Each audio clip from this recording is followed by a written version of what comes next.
ધીરુભાઈ, આ તમારા છોકરાની 6 મહિનાની ફી ભરવાની બાકી છે, તમે કેમ આવતા નથી? 6 મહિનાથી આ દેખાણા નથી. આ સર તમે કોણ બોલો? પ્રિન્સિપલ બોલું સ્કૂલમાંથી. એલા તું હજી ઘરે શું કરે? સ્કૂલનો ટાઈમ હે ને? મારા પપ્પા બહારે ગયા ને એટલે હું ઘરે હું. સાહેબ ઘરનું ધ્યાન તો રાખવું ને. ઘરનું ધ્યાન, તારું ધ્યાન તું રાખતો નથી ને. એક કામ કર, પેલા તારા બાપા ક્યાં એને ફોન દે. મારા પપ્પા ગયા હે બારે. બહાર ક્યાં?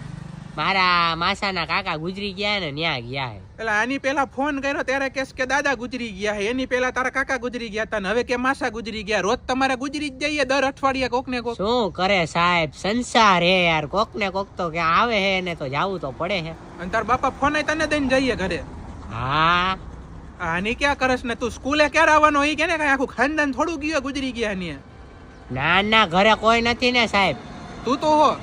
હું હો ને એટલે જ ને, ઘરે કોક ને તો રહેવું પડે ને. આવડું મોટું ઘર એમને એકલું તો ન મુકાય.